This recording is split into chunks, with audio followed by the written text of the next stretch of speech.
Good evening. I'm Michael Arden. My pronouns are he, him, his. I am joining you tonight from Williamstown, Massachusetts, the ancestral homelands of the Mohican people who are the indigenous peoples of this land. It is with great humility that I acknowledge this. As a 2001 Young Arts winner in theater and voice, and as a U.S. presidential scholar in the arts, I've had the distinct pleasure of serving as director of tonight's tribute, which honors all of this year's 161 presidential scholars. Bravo to you all. The artists you are about to see in this tribute are the next generation, whose dreams, ideals, and creativity will shape our culture and provide vital moments for connection.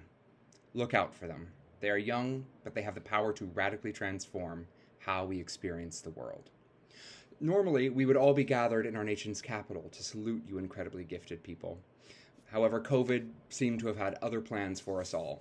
So in lieu of that performance, I have been meeting with the presidential scholars in the arts, who are an incredibly diverse and wildly talented and articulate group of young people, to discuss the role of art and artists in the world we are living in and shaping for the future. We have been discussing the ideas of artistic impulse, reflection, adaptation, and transcendence as it is related to the artist process. The following short montage is by no means a showcase of the great work these artists are capable of, but rather an exploration in different spaces of the day-to-day approach of artists to their work and to the world. It is all of our hope that you, as presidential scholars, will uplift and support the arts, endeavoring to make the arts both valuable and accessible for all Americans. For a nation without culture, as we know, is no nation at all. I am honored and humbled to have entered these young artists' orbits for even a brief minute and to have been witness to their minds and creative spirits. I give my special thanks to my associate director, Nikki M. James, and video editor Matthew Taylor for their work on this. I would also like to recognize the long-standing and ongoing collaboration and partnership between the Commission on Presidential Scholars, the U.S. Department of Education, and Young Arts. Thank you all for your continued support and commitment to young artists as future leaders. And finally, I'm thrilled to introduce to you the 2021 U.S. Presidential Scholars in the Arts, and present to you a salute to the U.S. Presidential Scholars.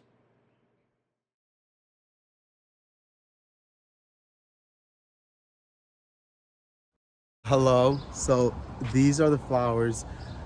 They're called China roses. They're my inspiration for this period of time, this new chapter in our life. I feel like there's been a lot going on, and a lot of like new things are starting. Like we just graduated, we're about to start college. I just got a new camera, and like I just feel and I feel inspiring. I feel like a bit of like newness, and like these flowers have never been here before, and these flowers have never been this big before. Like we've had this little petite garden for a while, and it's always, I don't know, it's never been this great. Like this is the biggest these China roses have ever been, and I think it's amazing, and it's really symbolic of the time now. And I like to come here in the morning on these stairs and just think and drink coffee. But here are the flowers that are inspiring me this week.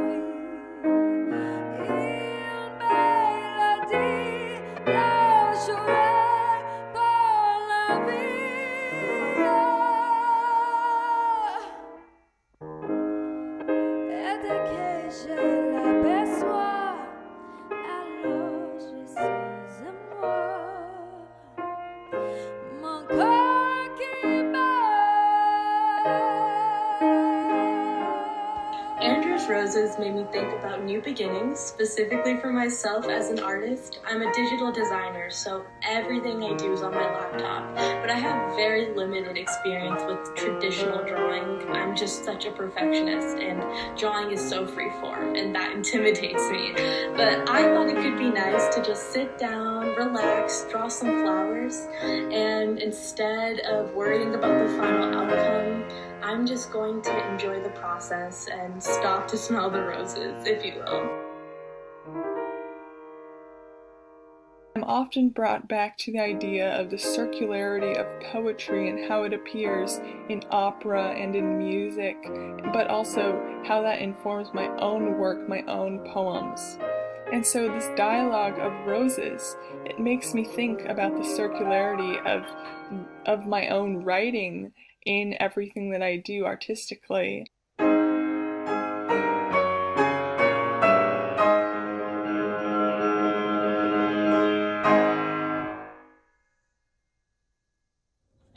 Today is June 9th, and it is the night before my last day of high school.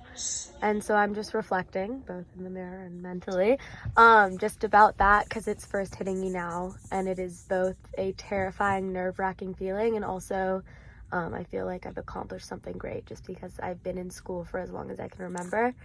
And obviously I'm not done with school, I'm going to college, but I'm done with school as I've known it since I was 5 years old, and that's just a crazy, crazy feeling.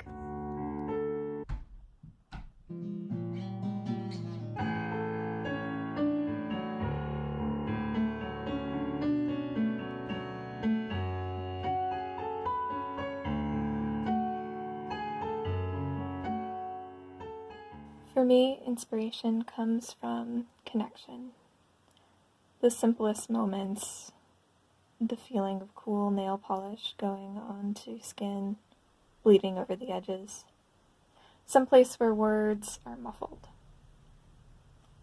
Mirrors are supposed to open a space up, but sometimes I think closed spaces provide a connection all their own.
Oh, we always say we need more time. Oh, and change always takes a while. But last night my walls came crumbling down and I woke to the sunlight.